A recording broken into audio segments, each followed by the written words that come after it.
All right. Well, hello everyone and welcome. I'm Martell Teasley, Dean of the University of Utah College of Social Work. And July 1st made the start of my fourth year. Time goes by really fast, particularly when you're having fun and working with a great group of people. So welcome to returning friends and new friends, and thanks for being here. We're glad to have you with us today. Talks with Teasley event, uh, fusing kindness and strength, promoting our relationships, preventing headache by Dr. Brad Lundahl, one of my colleagues, an associate professor at the College of Social Work. These webinars provide an opportunity for the college to showcase how social work and our talented faculty in particular address critical challenges we face as individuals, professionals, and as communities.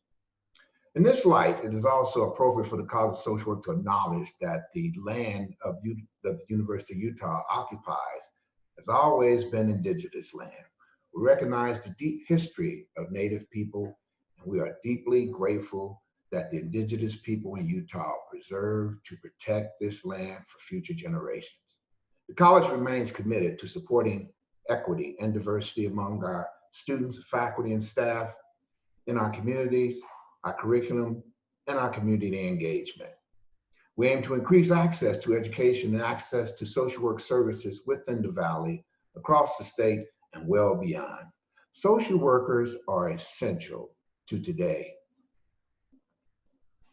We thank you for your work, as many of you have supported us in the past, and we proudly offer learning opportunities, as well as many others who have touched base with us with our recorded outcomes, including the one scheduled for July 21st and another on July 23rd.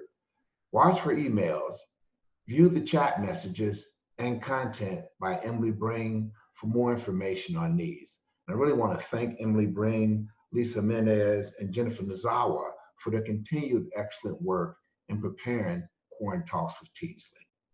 Now it's my pleasure to introduce Dr. Brad Lundahl. Dr. Lundahl joined the faculty of the University of Utah College of Social Work in 2004. He earned his doctorate in clinical psychology from Northern Illinois University and his MSW from the University of Utah. Dr. Lundahl is most interested in researching factors that motivate people to change individual behaviors. He has been trained in motivational interviewing by one of his co-authors and co-founder, Dr. Bill Miller. And there's a published manuscript with the co-founder, Dr. Stephen Rolnick.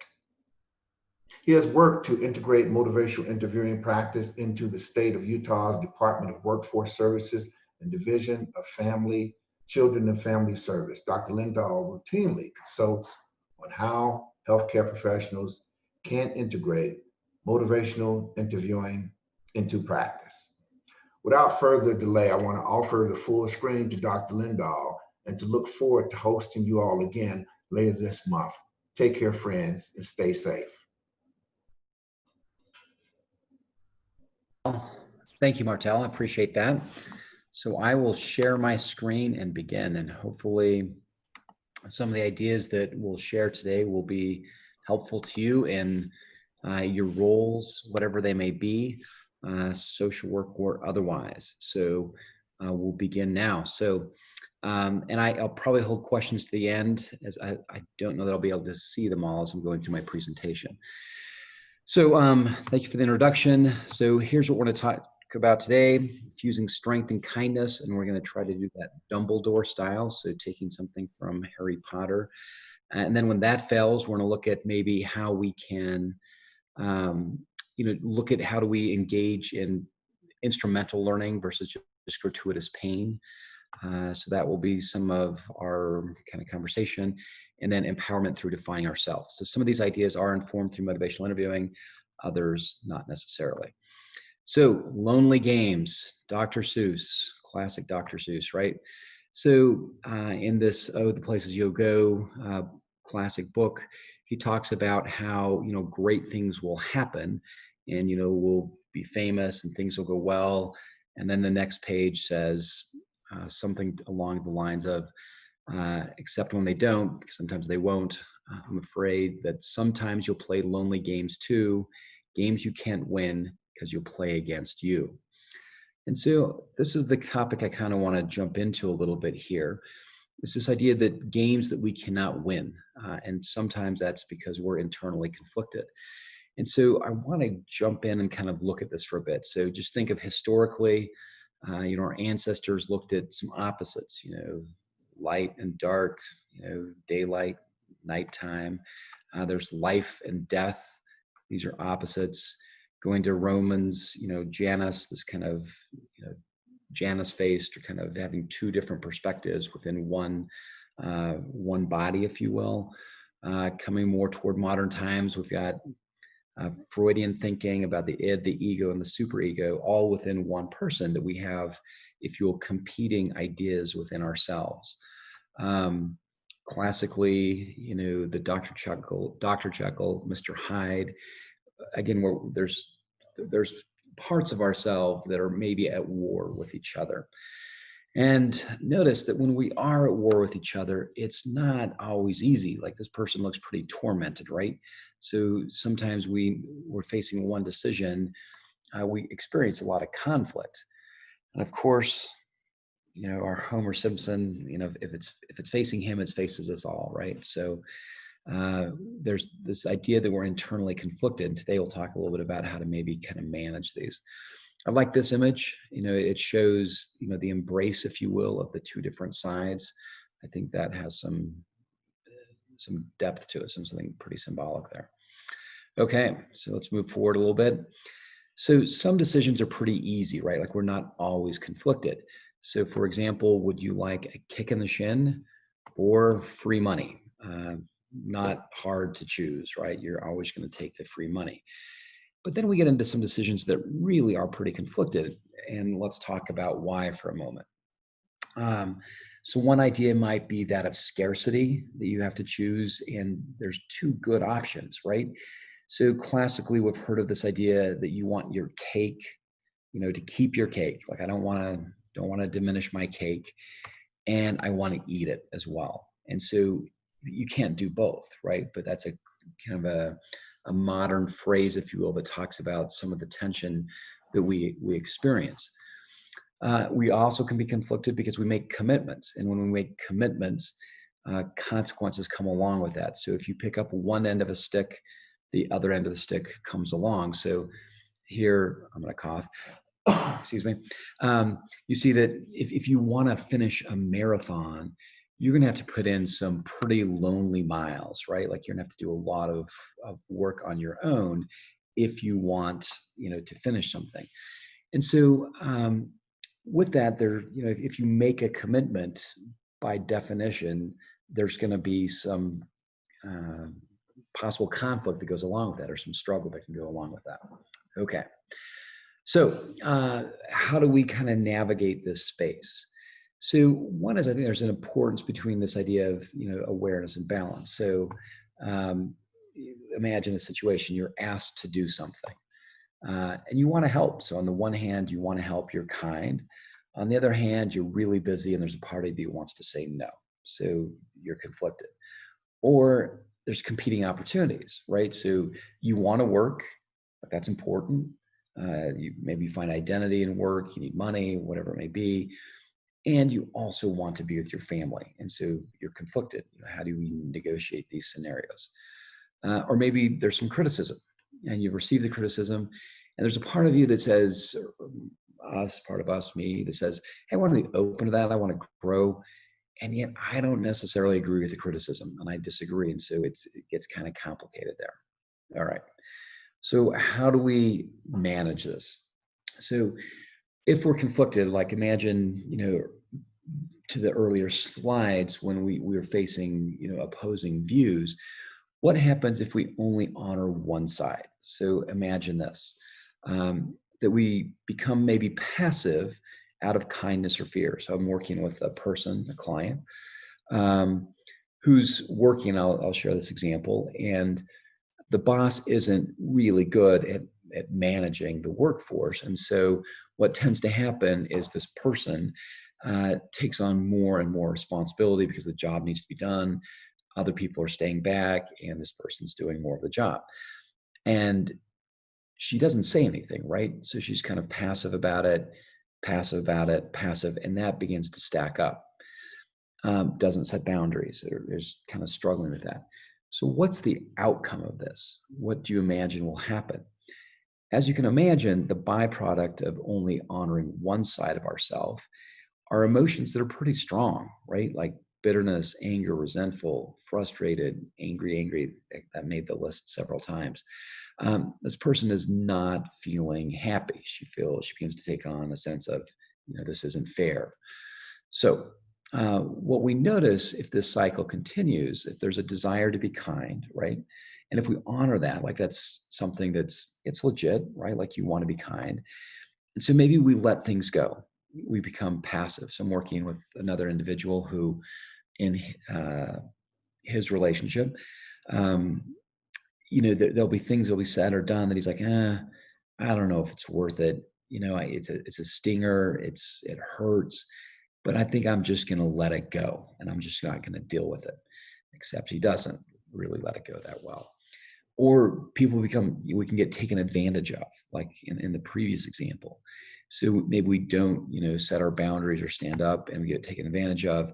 We accept unfair solutions. So what's going to happen over time? Well, here's the deal. Remember that there's not just one side. We have this other perspective.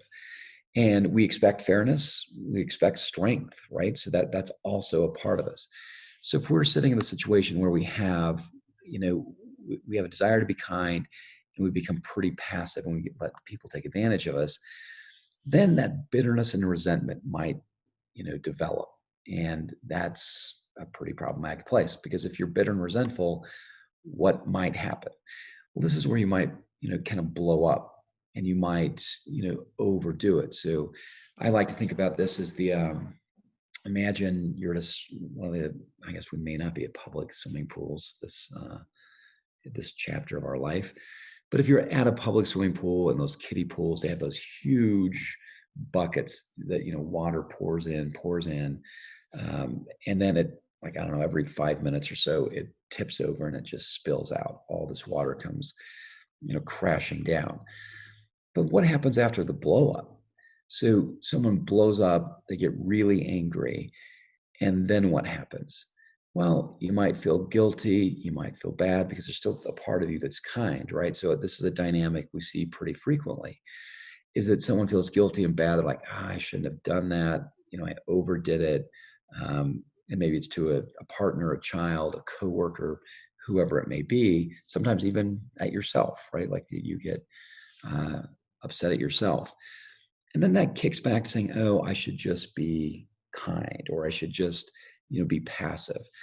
And so what we notice is that we can kind of cycle through this loop of being either overly passive or overly aggressive. And what we know about that is that if you're just too passive, wait. I thought there was a different slide here, so sorry about that. Let me go back. So neither place is healthy, right? So if we're always passive and we get taken advantage of, because that's what people do. There's a quote that says something to the effect of, if you don't decide, somebody else will. And we may not want those other people to decide for us. And so it's just not a healthy position to be always in this passive side, or always in the, if you will, aggressive or strong side. So let's look at this other slide now.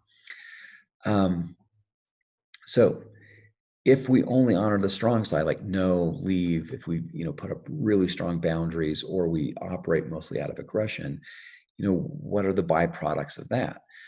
Well, you'll probably be kind of lonely, right? And you might also feel guilty or shameful. You might ruminate like, did I do that wrong? Maybe I should have approached that differently. Or you might kind of tend towards developing a self-centered approach. And I think that does not tend to work great over time. It's my belief on that. So neither are great places to reside. So let's think a little bit about this idea of the antidote to this kind of passive aggressive cycle. So being assertive like Dumbledore or Gandalf, I guess I should say. I'm not that familiar with all the literary characters. But if you think about like a Dumbledore, for those of you who are familiar, strong, like you don't mess with Dumbledore, like that person is very, very strong, but also very kind and respectful. So he's able to, if you will, inhabit or fuse both sides in a way that seems pretty seamless, certainly strong and kind. And so we're going to talk about how, that's not actually Dumbledore, but it's free. So we're going to try to figure this out like an assertiveness wizard, I guess, here. Okay. So blend and fuse. And, I like this idea of blending and fusing. It's not that they're two separate sides. The idea is like, can we truly, if you'll catalyze both, that I am at the same moment going to honor the part of me that's kind and the part of me that's strong. And we'll try to show a few examples of how we might blend this. It's somewhat informed by motivational interviewing, but other approaches as well. So blending kind and strong. Okay. What are some examples here? And before I go to the examples, I should say that some of this I think is, and I don't want to overdo the word here, but kind of self-justice, right? Like if there are multiple parts of me, a part of me that wants to be strong and a part of me that wants to be kind, then both deserve their due. And how do I allow both to be alive in that moment? And later on in this presentation, I'll talk about there's times when we might have to favor one over the other, right? And so there are certainly points of pain.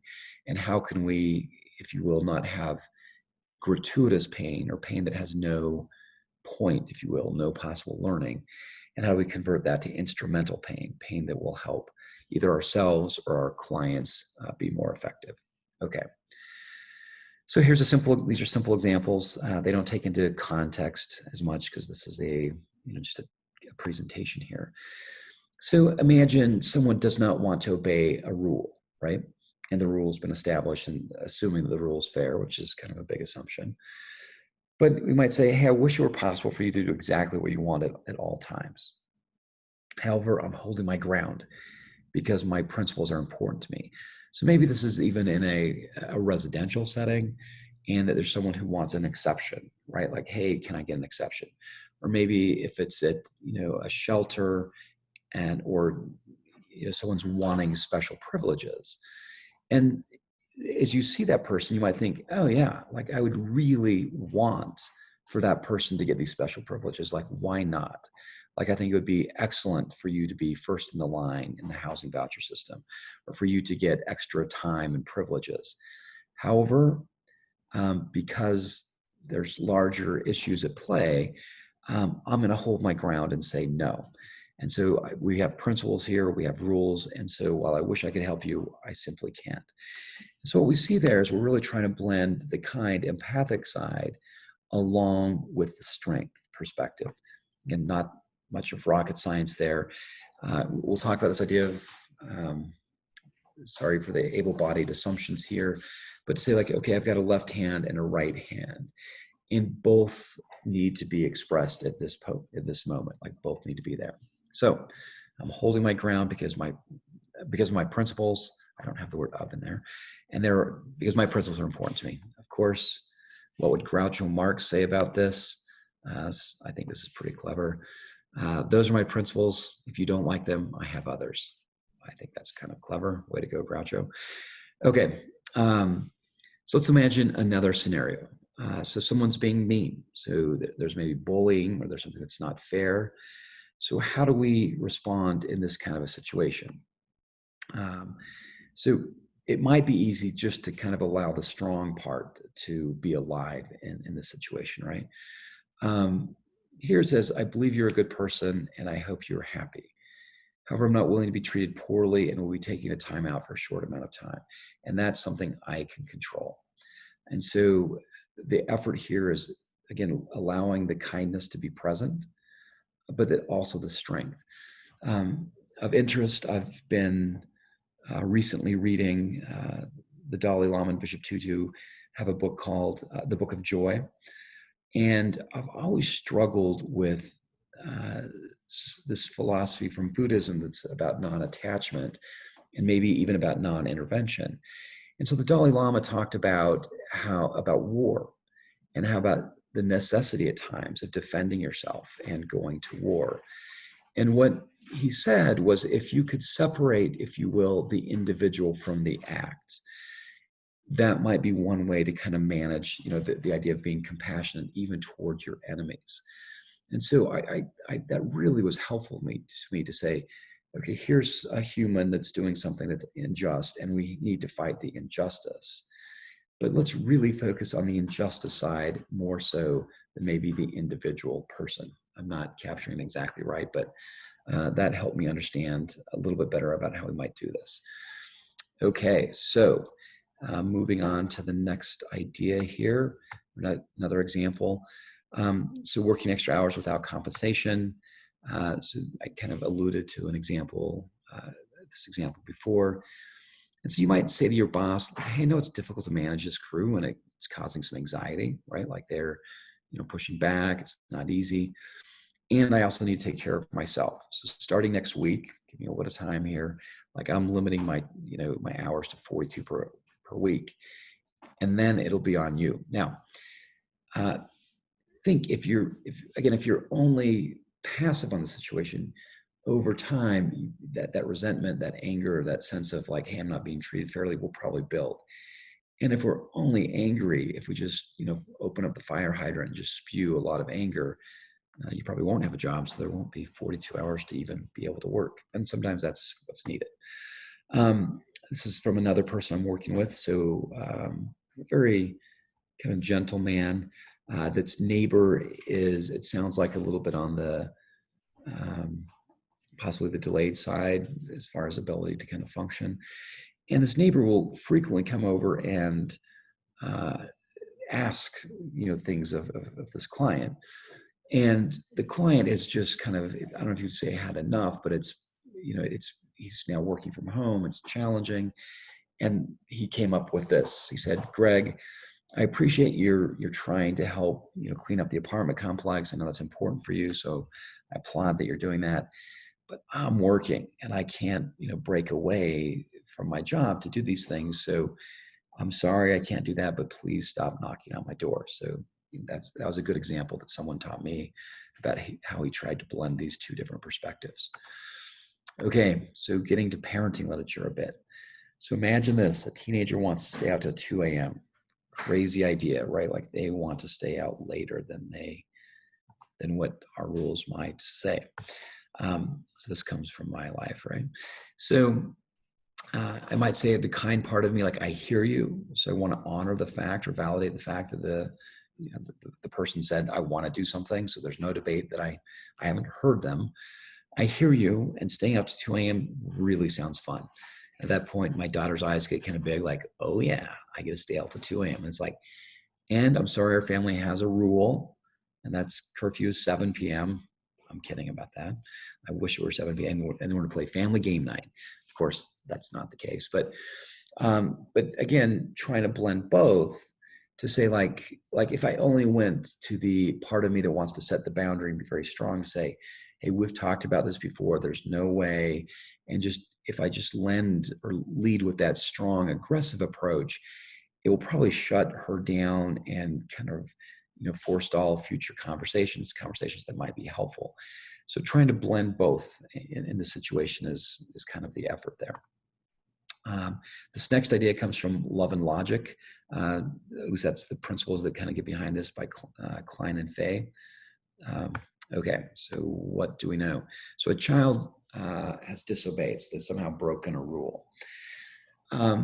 So one of the big ideas from Love and Logic is that the consequence is the lecturer or the thing doing the lecturing, the distributor, if you will, of the lesson. So not me, but the consequence. So that's one of the key ideas, is that consequences do the teaching, not myself.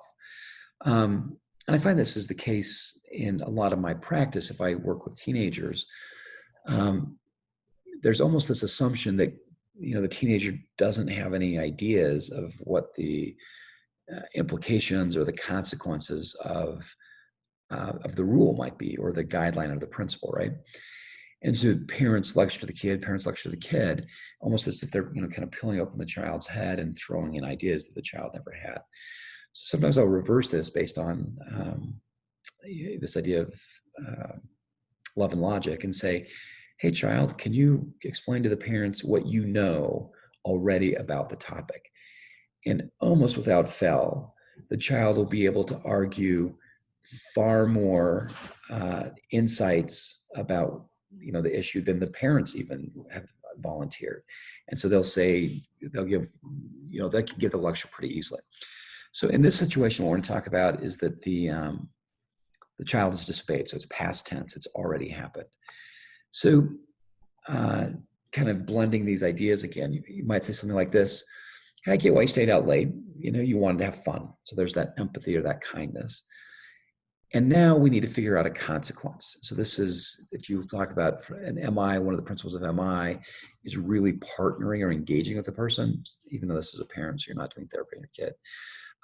But, we need to figure out a consequence. So using some of that, partnering language there, and there's going to be a consequence. And so then what I like about love and logic is they'll say something along the lines of, how about you come up with a few ideas and then run them past me? I still get to choose, right? Like if your consequence is, hey, I was bold and I took a risk, so I want a gold medal and $25 extra to spend on the next time I break the rule, the answer is going to be no to that, right? So I'm going to retain the final choice around consequences. Or if you don't want to come up with consequences, I'm happy to do that. I actually stay up late at night trying to figure out consequences for this, so I'm happy to do it. Which do you prefer? And so there's that, emphasizing autonomy that might come from motivational interviewing. Okay. So what have we done so far? So far, we've just tried to identify that, we have competing values within ourselves, and we're going to try to honor both of those values and try to blend and fuse them together, and gone over a few examples. So hopefully that's helpful. I'm going to go for a few minutes to some new ideas, and then we'll eventually maybe get to question and answer here. Okay, so how do we practice this? And again, I know this is kind of has an able-bodied bias here, but think about it for a second about, do you have a dominant hand, like left-handed or right-handed? Right-hand dominant. And so if we're going to kind of draw a parallel, am I more natively kind or strong, right? Like it may be that I'm not, if you will, naturally blending kindness and strength. So there's a bias or preference for one side over the other. So then what we might do with our clients or ourselves is talk about, well, how do we really try to move towards this ambidextrous approach, or that we are going to try to blend both? And so I might say, well, I'm pretty good with my right hand. Like that's not much of a problem.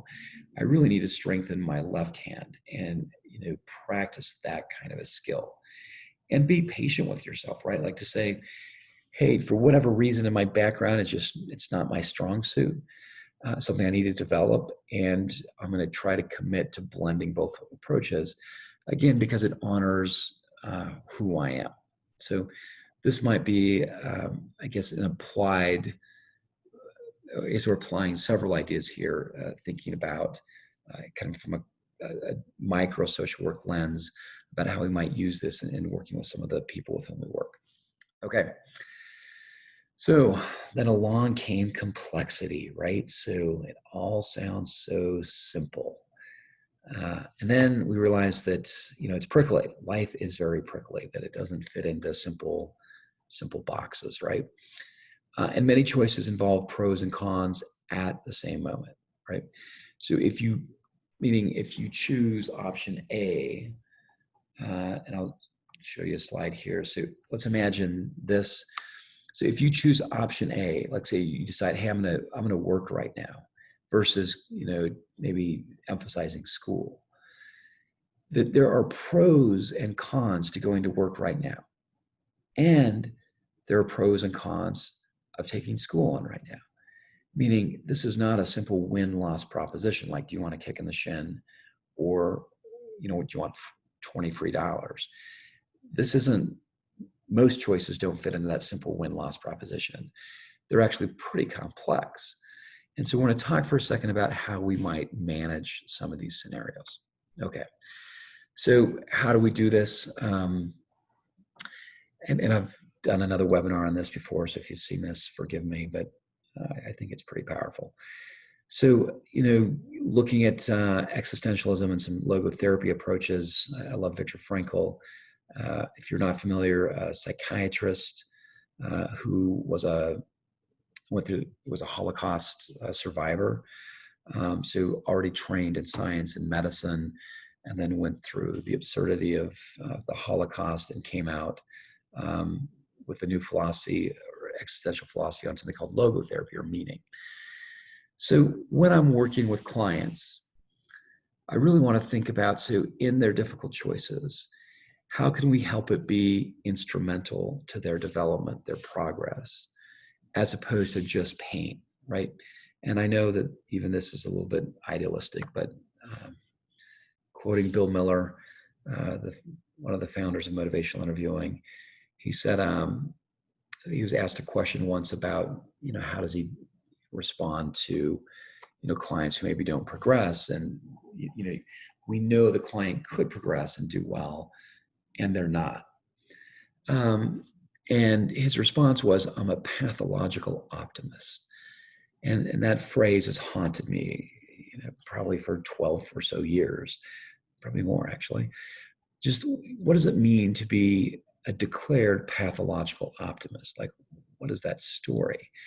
And I think on some level it means that there's a belief that we can overcome, that we can grow and learn, and that there is purpose in life, which is, I think, in alignment with Dr. Viktor Frankl here. Okay, so making some assumptions. I see that those assumptions are there. I'm going to kind of move beyond those. So a human being is a deciding being. These are quotes from Viktor Frankl. Between stimulus and response, there is a space. In that space is our power to choose our response. In our response lies our growth and our freedom. I don't know if my screen is blocking this, so I'm going to put that there. Everything can be taken from a man but one thing, the last of the human freedoms, to choose one's attitude in any given set of circumstances, to choose one's own way. When we are no longer able to change a situation, we are challenged to change ourselves. So again, Viktor Frankl, I think a great icon of someone who, experienced massive pain and disruption and injustice and grew from it. So how do we do this? I'm going to take a few ideas now from maybe acceptance commitment therapy and some other traditions, and just kind of think about how we might apply some of these ideas. So there's the serenity prayer, and combining that with acceptance commitment therapy, right? So I'm changing it a bit here, so forgive that. So the serenity prayer says, in fact, in part, that we can control certain things, and that we should take immediate action on those, and I'll talk about that in a bit. Well, that's from acceptance commitment therapy. Excuse me, I'm getting a little bit blended here. The serenity prayer says we cannot control some other things, but notice that we have, like, how much time do we spend on things we can't control relative to the time we spend on things we can control? I think from some perspectives, I'd say, okay, we want to certainly accept this, but acceptance is not the easiest of verbs, I believe. I think it's a very difficult verb to accept. And often the inverse of what you can accept can be found in what you can control. So for example, the death of a loved one. For example, so my father suffered with prefrontal dementia, and it claimed his life about a year ago. I can't control that, but what I can control is how I, if you will, attempt to grieve, how I attempt to process, his life, my life. I can control how I focus on, the challenges of loss, right? So I can control that.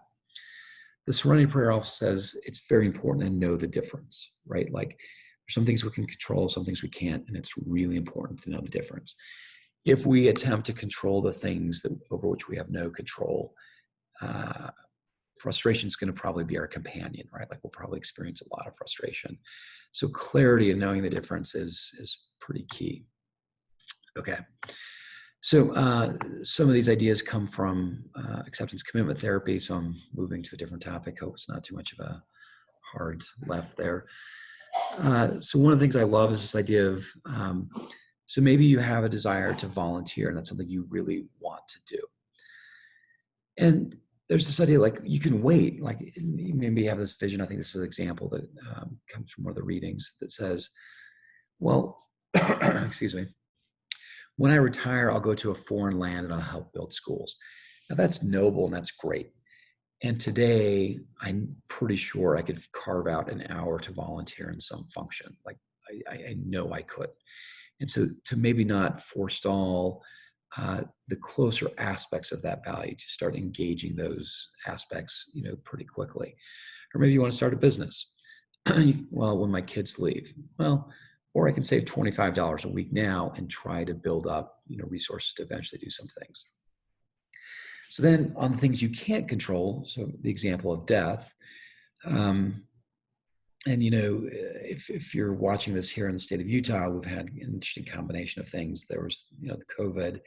We had a couple of earthquakes that were pretty rattling to individuals, and it can bring in some fear. And so maybe you can't control exactly when we die, but I can say, well, I'm going to try to live my life to its fullest at this moment, or during the moments that I'm alive. I'm just really going to, emphasize expressing love and appreciation. That I can do. The economy. Sometimes we don't have a lot of control over that, or maybe where our employment is. But I know I can do my personal best. Like if I have a job, I can show up in a way that would increase my chances of being a valued contributor to the business and therefore hopefully staying on board. And I can save a little bit for a rainy day and, diminish expenses, things like that. Okay. So value clarification and anchoring. So moving, and I'm going to check my time right here for a second. So I think it's interesting to think about as we make choices in this kind of complex arena, that not all values are the same.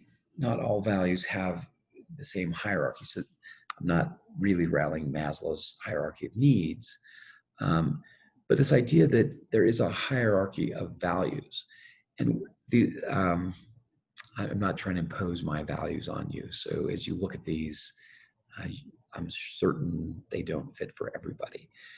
But, what are some master values? What are some values that have, durability and sustainability, and that have power? And so if I have to choose, like if I'm forced to make, a difficult choice, can I favor those of love, fairness, justice, honesty, integrity over some other values? Again, I'm letting my biases leak in here. But it offers somewhat of a guide, right? I work with a number of clients who often their key concern is not knowing, that they're not sure how to operate or navigate the space in front of them, which is, I understand that, like I get that very well. And so, if we're looking for a guide, sometimes it's to go back to say, okay, what are some of your master values and how can those, clarify? This is an idea, again, that comes out of acceptance commitment therapy. And then there are times, like, Dr. Seuss mentioned, that we're going to be in some difficult situations, right? And we may not get what we want. We may not be able to blend both sides of us in a way that's going to be fully effective. So then how do we learn, right? So gratuitous pain is probably one of the worst kinds of pains. There's no growth in it. There's no learning. It's just pain. So imagine, a scenario where maybe you're riding the bus and the bus is late, right? And you need to get somewhere. And so there's a lot of stress, there's pain. So and you can't control the bus. Like, it's not like you can't, speed it up with a remote control. So, and this is way easier said than done, right? But to say like, okay, this is a moment for me to learn, like, learn patience, learn kindness. Like when I step onto that bus, rather than being grumpy, saying something to the driver, it'll be my time to say, to rally, Dalai Lama type thinking and say, I hope you're having a good day. That's honoring the kindness side. Like, I hope you're well. Best wishes to you. So then what's happened is that, even in a moment of pain or stress, I'm trying to develop some of those master values. And so how does that, and that's, Viktor Frankl, logotherapy, finding meaning in suffering. I think that's, one of the key principles that is found in that book, Man's Search for Meaning. Again, easier said than done, but certainly feasible, right? And so I think, mindfulness approaches also try to help us, if you will, create some separation between experience and our identity. And in that time, or as Viktor Frankl says, in between the space of stimulus and response, that maybe I can be an actor. Maybe I can say, in this moment, I'm going to try to rally some master values. Sounds kind of lofty. I would say that in my practice, I routinely engage this with individuals across, if you will, the spectrum of class. I don't mean to go vertical there. Individuals that are really struggling, financially in this economy. Like, we can all find, purpose and meaning in our suffering. Viktor Frankl is a keen example of that. And if you sit in one of those situations, like I noticed when I'm in one of those dilemmas myself, like, okay, I'm sitting in a situation that I feel like it's not maybe just or fair. And for whatever reason, it may not be the moment, right? So a very simple, almost pedantic example. So, if I'm, stuck doing the dishes, oh, how difficult my poor life is, right? So I say this with respect, but so if I notice like, okay, there's something here that is just objectively not fair. Like, I am, maybe doing more, but for whatever reason, it's not the time to bring it up. It's not the time to kind of fight this fight, to kind of slow down and say, okay, I've got some choices here. Like, in 1 hour's time, I'll hopefully still be existing. And how do I want that to look, right? Like, I can go through this moment of injustice and I can create a lot of pain, or I can be pretty peaceful, and, it can look two different ways. And so if I can find that moment and introduce choice, I think it's much better than just gratuitous pain. The other day, we're with some family, and we got a flat tire again. Very simple problems to fix. And I had a little bit of, in my mind, a deadline. But it's like this can't be undone. Like, there's no time machine. It's a flat tire. No one caused it or whatever. And so I said, like, okay, how do I want to choose? In this, how do I kind of try to fix this tire in a way that's going to be to everyone's benefit, as opposed to acting in a way that's not productive. All right. So I'm going to move forward here. So, sorting through difficult decisions. We looked at this slide came up before, that some decisions are really pretty hairy. So let me kind of end with a couple more slides, and then I'm interested in ideas that you might have or questions that you might have. So this idea comes from Dr. Ruth Chang, who's at Rutgers University. And so she talks about this, like, when we face difficult decisions, how do we respond? And the first is to own it. So kind of serenity prayer idea there, right? Like this is a difficult decision, and there's things I cannot control. She talks about this idea of committing to decide. And even if you're on the fence and you don't decide, that is, I guess, a form of decision, right? Like you're staying put on the fence. And then she talks about this idea of iterating between the pros and cons and saying, okay, like, really weigh through, if it's as simple as A versus B, what are the positives to A and B?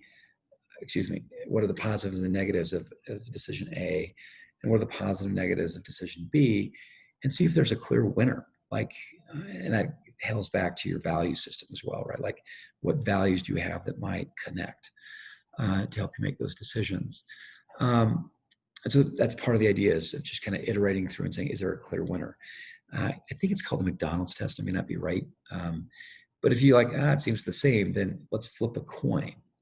And are you willing to accept, fate of the coin toss?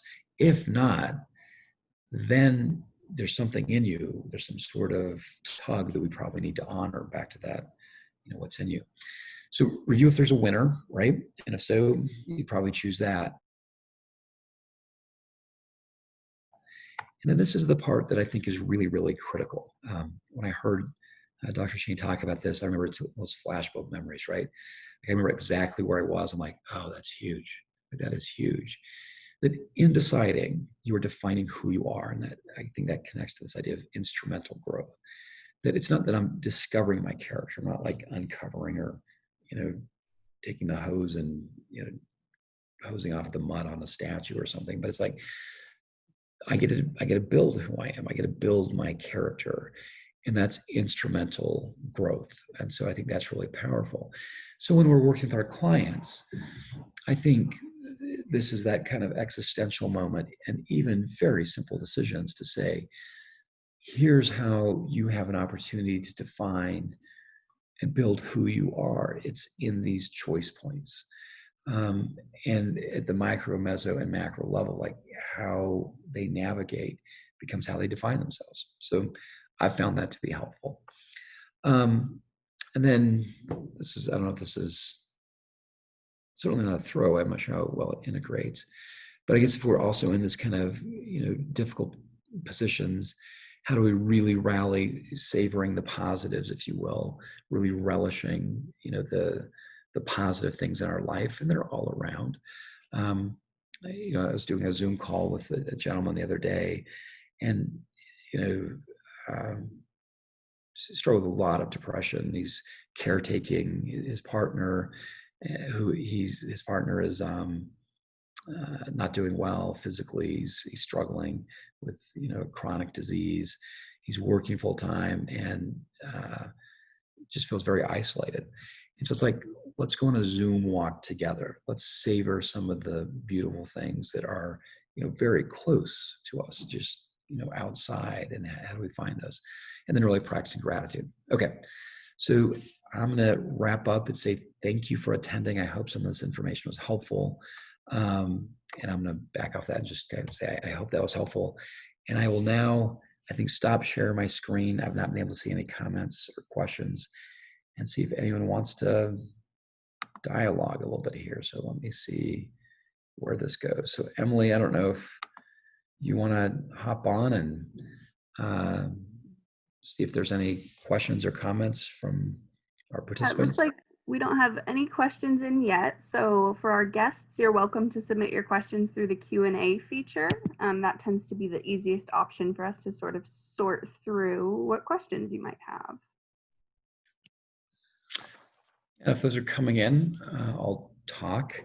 So I think if we kind of connect this to some of the principles of motivational interviewing, one of the key ideas is deep respect. Respect for a couple of things, such as a person's absolute right to choose. And I may get this a little bit wrong, so forgive me. One, in my studies, there's a theory or an approach, self-determination theory, by Edward Deci and Richard Ryan out of Rochester, New York. Phenomenal approach of kind of understanding human behavior. And this is where I think I'm right, but I may be wrong. But they're early in their writings, they used a phrase, autonomy granting. And so they'd go into like schools, or they'd go into healthcare settings, or into different kind of agencies. And they'd talk about autonomy granting, like, hey, you have the choice whether or not, or I give you the choice about whether you're going to take this medication or not. And it's interesting, that phrase, like, can you, offer autonomy? Is that even yours to give? And of course, the answer is no. You can, and they have moved. So it's emphasizing autonomy or noting autonomy, but not like it's not, I don't have autonomy to grant you, right? Like it's yours.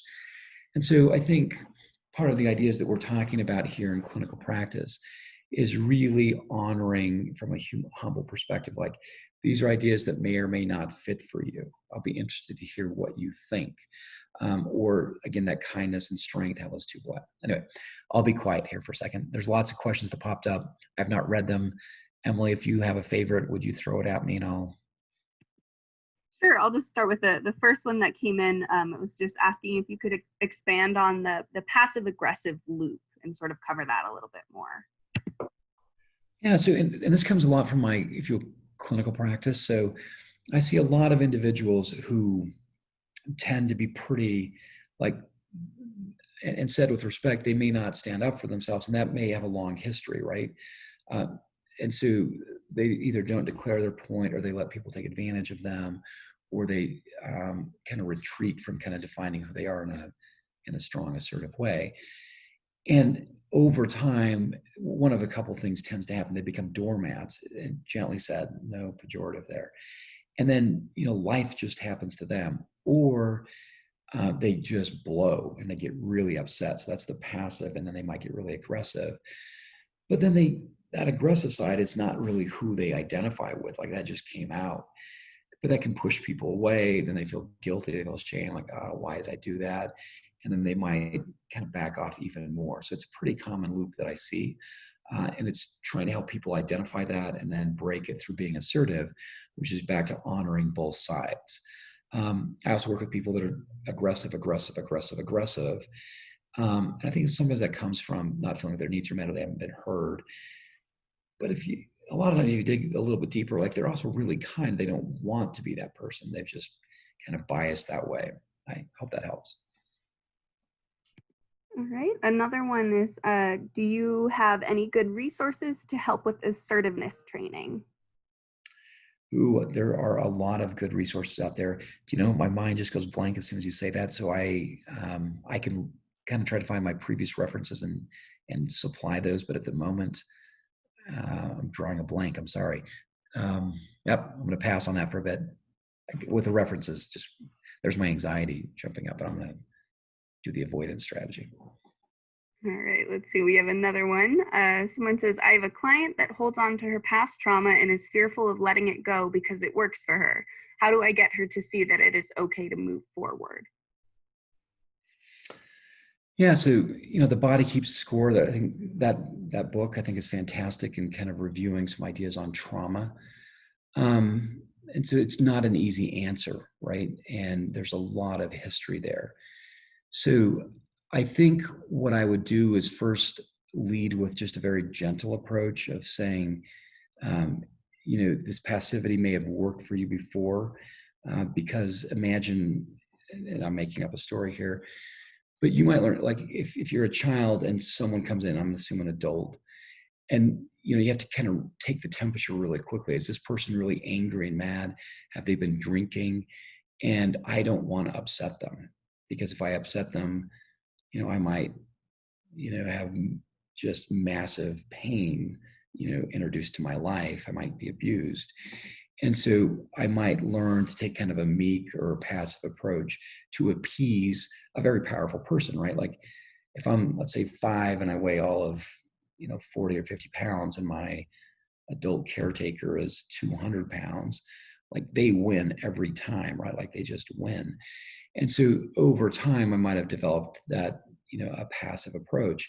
And so I think there's empathy, like, oh yeah, that makes sense. So no shame and no blame, right? Like, so first of all, none of that. Like that could make sense that you developed that defense mechanism because it helped you survive.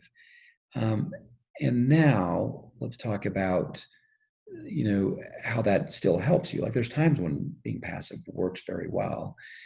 And if it's creating problems for you, can we maybe begin to talk about the advantages of adopting a more assertive approach? And so if they say yes to this, now I'm blending a little bit of MI.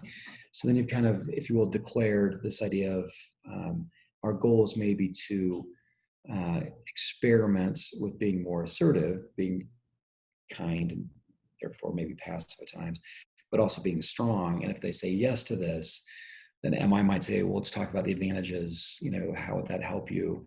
And if there is a head of steam of motivation, then you begin to talk about problem solving and how they might do that. And MI would pass off to other traditions there. That may have got drifty. I'm not sure I answered that question well or not, but I'll stop at that point. All right, another question. The word, however, seems very close to but. How can you offer strength without language that negates the person's experience? Yeah, I love that. I think at the same time, or I think helps to say, I think you're right, but and however do negate that. And so kind of noticing, like, back to that idea that there's twin idea, at least two, like there's two parts of you, and let's talk about both of them and how you want to move forward. Good comment. Great. And then I think we have just another clarification question about sort of aggression and then passivity. So based on one of the questions that's in our CEU quiz, people are wondering if you can just kind of clarify, does the aggression comes first and then the passivity, or resentment, kind of what the order looks like for that? Oh, no, that's a good question. I wrote that question while I was on my phone, so I'm not sure it makes sense. So if that's the question there, in the passive aggressive loop, what follows what? So we'll give away the answer. So aggression comes after shame and guilt. So no, I don't think so. Well, it could. Yeah, so that's probably a poor question. So how I think about it, so if I'm going to share my screen real quick here, and this is Bradisms, right? So this may not flow, but like if we're passive, right? And then we get taken advantage of, so you might feel, that does not come off very good. That does not look good. I'm going to try a different approach. So if you're passive, and then you might feel resentful because you feel taken advantage of, and that might lead to aggression. That's aggression. And then that might lead to feeling kind of guilty because you overdid it. And then that leads back to passivity. So it's kind of a feedback loop there. So I hope that helps with the answer. And now that you say that, I'm sure there are many, many different ways that could be answered. So Emily, hopefully if you're grading that, you can be very generous in your grading. Yes, we'll be sure to be careful with those ones. I think we have time for maybe one last question. So we have a question that says, I can see application of much of this going towards our society's social injustice and racism.